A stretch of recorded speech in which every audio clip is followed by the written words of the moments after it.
বরবাদ সিনেমার টিজার দেখার পর কি দাগি এবং জঙ্গলি সিনেমার নির্মাতারা তাদের সিনেমার রিলিজ ডেট কি পিছিয়ে নিবে? তারা কি আসলে বরবাদ সিনেমার টিজারটা দেখার পর ভয় পেয়ে গিয়েছে? আসলে কি বরবাদ সিনেমাটা তুফানের চেয়েও বড় হিট হবে নাকি দাগি সিনেমা এবং জঙ্গলি সিনেমা বরবাদ সিনেমাটার সাথে হাড্ডাহাড্ডি লড়াই করবে? তো এই সকল বিষয় নিয়ে আজকের এই ভিডিওটা। তো আপনারা যারা এই সকল বিষয় নিয়ে জানার জন্য ইন্টারেস্টেড, তো তারা অবশ্যই আমার চ্যানেলটাকে সাবস্ক্রাইব করে রাখবেন এবং লাইক এবং বেল আইকনটা অবশ্যই বাজিয়ে রাখবেন। তো শাকিব খানের বরবাদ সিনেমার টিজারটা তো চলে এসেছে। তো এই টিজারটা দেখার পর প্রত্যেকটা বাংলাদেশের মুখেই যারা যারা এই টিজারটা দেখেছে তারা সকলেই বলেছে ওয়াও, এবং এই টিজারটাতে যে পরিমাণ ভায়োলেন্স রয়েছে সেই রকম ভায়োলেন্স হয়তো বা বাংলাদেশের গত যে সকল সিনেমা তৈরি হয়েছে সেই সকল সিনেমাতে, গোটা সিনেমাতেও এই পরিমাণে ভায়োলেন্স নেই যে সকল ভায়োলেন্স এই ছোট্ট একটা 1 মিনিটের টিজারে রয়েছে। তো এই বরবাদ সিনেমাটার টিজার দেখার পর প্রত্যেকটা সাকিবিয়ান এবং প্রত্যেকটা নন সাকিবিয়ান যারা শাকিব খানের সিনেমা শুধু দেখতে যায় কিন্তু শাকিব খানের খুব একটা বড় ফ্যান না, তারাও বলছে শাকিব খান এটা কী ধরনের লুকে আমাদের সামনে প্রেজেন্ট হয়েছে। এবং এই সিনেমাটা ডিরেক্টর অর্থাৎ বরবাদ সিনেমাটার ডিরেক্টর যে শাকিব খানকে কীভাবে তার অ্যাক্টিং স্কিলটাকে ইউটিলাইজ করে আমাদের সামনে এত সুন্দর একটা শাকিব খানকে প্রেজেন্ট করতে পেরেছে, তো এই বিষয়টা আমরা দেখে প্রত্যেকে অবাক হয়ে গিয়েছি। তো আসি এবার এই ভিডিওটার মেন পয়েন্টে।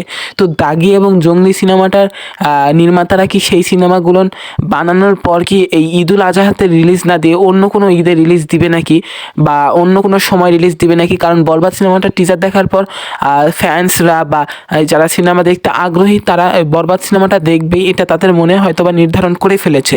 তো এই সময় কি দাগি সিনেমাটা বা জঙ্গলি সিনেমাটা বা যে সকল সিনেমা বাংলাদেশের আগামীকালে আসতে চলেছে, তো সেই সিনেমাগুলো কি তাদের ডেট পিছাবে এই বরবাদ সিনেমাতে সাথে টক্কর না দেওয়ার জন্য, নাকি এই বরবাদ সিনেমাটার সাথে সাথে হাড্ডাহাড্ডি লড়াই দিবে এই জঙ্গলি বা এই দাগি সিনেমা?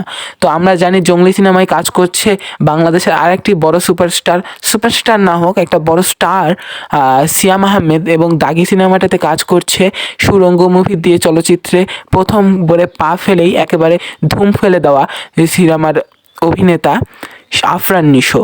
তো আমার পার্সোনালি মনে হচ্ছে না যে শাকিব খানের এই বরবাদ সিনেমাটার টিজার দেখার পর দাগি সিনেমাটা বা জঙ্গলি সিনেমাটার নির্মাতারা ডেটটা পিছিয়ে নেবে, কারণ তাদের রিলিজের একেবারে অ্যানাউন্সমেন্ট দিয়ে ফেলেছে। তারা রীতিমতো অ্যানাউন্সমেন্ট টিজার লঞ্চ করে ফেলেছে। যেমন দাগি সিনেমাতে আমরা দেখেছি হেলিকপ্টার থেকে আফরান নিশো নেমে তাদের এই সিনেমাটার অ্যানাউন্সমেন্ট দিয়ে গিয়েছে।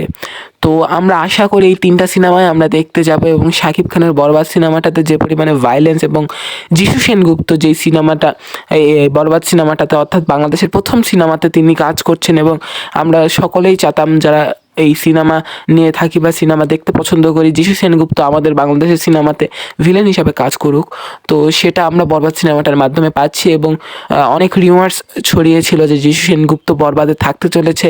তো এটা অ্যাটলিস্ট যাই সত্য হয়েছে, এবং আমরা টিজারে যিশু সেনগুপ্তর একটা হালকা কিছু দৃশ্য দেখতে পেয়েছি, এবং যিশু সেনগুপ্ত সেখানে বিভিন্ন ধরনের অঙ্গভঙ্গি করছে, এবং সেই অঙ্গভঙ্গিতে আমরা প্রত্যেকে অনেক মজা পেয়েছি। এবং শাকিব খানের যে পরিমাণে ভায়োলেন্স লুক এবং পুরো অ্যানিমেল ভাইব দিচ্ছে আমরা।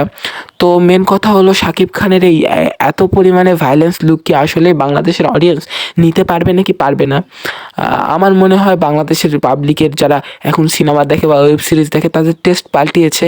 তারা আর মেলোড্রামাটিক বিভিন্ন ধরনের আধ্যাত্মিক আমলের সিনেমা আর দেখতে পছন্দ করে না, এবং তারাও একটা আধুনিক যুগের আধুনিক মডেলের আধুনিক স্টোরির একটা সিনেমা দেখতে চায় ভায়োলেন্স সহ। তো সেই সিনেমাটাই হয়তো বা আমাদের এই বরবাদ সিনেমার ডিরেক্টর আমাদেরকে উপহার দিতে চলেছে।